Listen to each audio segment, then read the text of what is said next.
Tekrar hoş geldiniz diyorum.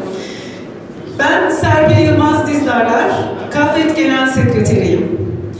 Bu buluşmanın amacı sizlere CAFED'i tanıtmak, yaptığı çalışmalar hakkında bilgi vermek, aramızdaki ilişkileri daha da güçlendirmek.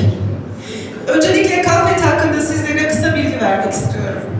CAFED pek çoğu yarım asrı devirmiş, 53 derneği, 20 binin üzerinde üye sayısıyla, yüzü anavatana dönük olarak Çerkes halkının dili, kimliği, kültürü için mücadele eden, insan haklarına saygılı, gönüllülük esasıyla çalışan bir sivil toplum kuruluşudur. Federasyonumuz toplumdaki dil ve kültür çeşitliliğini bir zenginlik olarak kabul eder, çalışmalarını bu doğrultuda sürdürür. Bu kapsamda yapılan çalışmalar neticesinde federasyonumuzun kurulduğu 2003 yılından bugüne önemli kazanımlar elde edildi.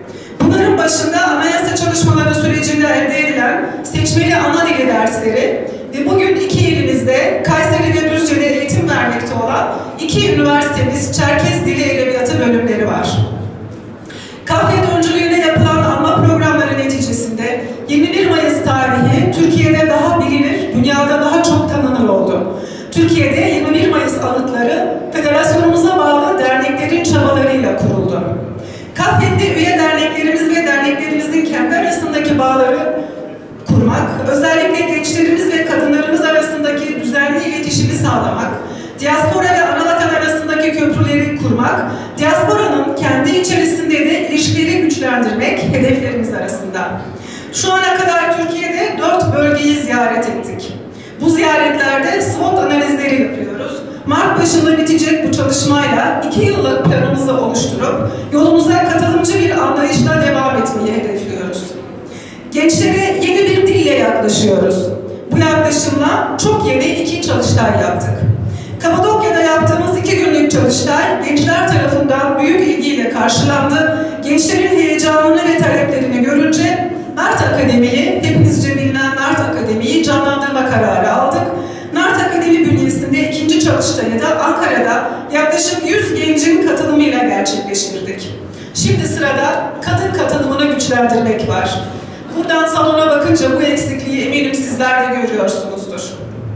Yakında bu konudaki çalışmaları sizlerle paylaşacağız. Kadınların derneklerimizde daha çok yönetim saflarında yer alması için elimizden gelen her türlü çalışmayı yapacağız.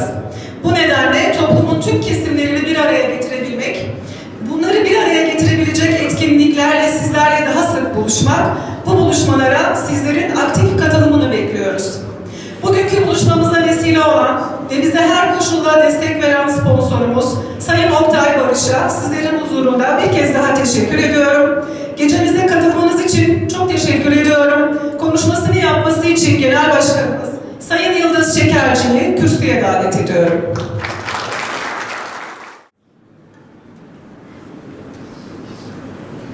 Değerli misafirlerimiz, davetimizi kabul edip bu akşam bizlerle olduğunuz için içtenlikle teşekkür ediyor, saygılar sunuyorum.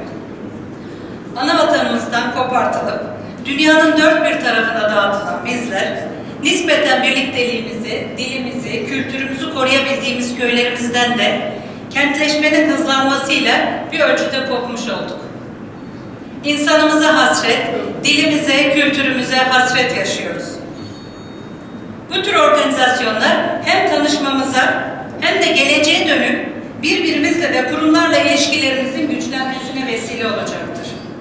Şu anda burada zor şartlar altında yetiştirdiğimiz bir neslin önde gelenleriyle beraberiz.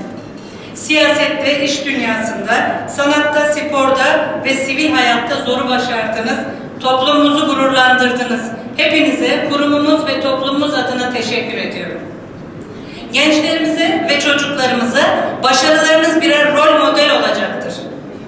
Geldiğiniz noktalara büyük ölçülerde dişinizle tırnağınızla kazıyarak ve maalesef bu zaman zarfında kurumlarımızdan ve toplumumuzdan gerekli desteği görmeden geldiğinizin farkındayız. Umarım bundan sonraki nesle hep birlikte destek verebiliriz. Değerli dostlarım, sizlerle de zaman zaman dile getirdiğimiz üzere her tür başarı, makam, mevki içerisinde sosyal sorumluluk barındırmıyorsa insanı tatmin etmekten uzaktır.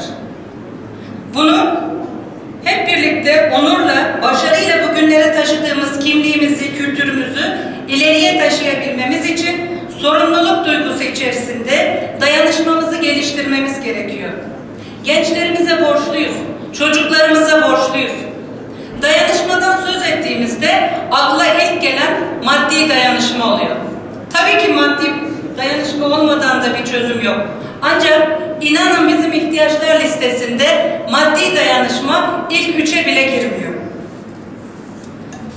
Hepinizin önemli bilgi ve tecrübe kaynağı olduğunu biliyoruz. Bu birliklerinizi, bu birikimlerinizi bu yıl tekrar aktive ettiğimiz NART Akademi ile gençlerimize, diğer düzenleyeceğimiz etkinliklerde federasyonumuzun ve toplumumuzun her kesimine aktarmanızı arzu ediyoruz. Yine aynı şekilde maddiyatla çözülemeyeceğini bildiğimiz pek çok sorunu sizlerin network'ünüzü kullanarak çözümleyebileceğimizi de biliyoruz.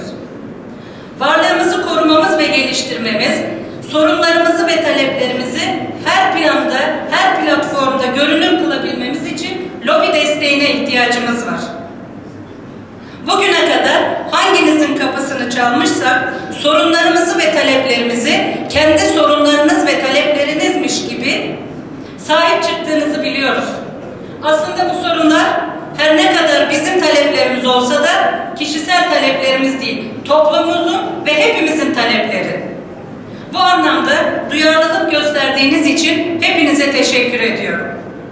Önümüzdeki dönemde bu konularda daha sık kapınızı çalacağımızı, ancak sizin de bizleri, kurumlarımızı ziyaret ederek ne yapabiliriz, hangi işin ucundan tutmamız gerekir demenizi bekliyoruz. Bu anlamda geçen ay Akdeniz bölgesinde Adana, Osmaniye, İskenderun derneklerimizi ziyaret eden vekillerimiz Murat Baybatur ve Ahmet Sami Ceylan'a da teşekkür ediyorum. Sivil toplum kuruluşları, kamu ve özel sektörden sonra son derece önemli güç haline gelmiştir.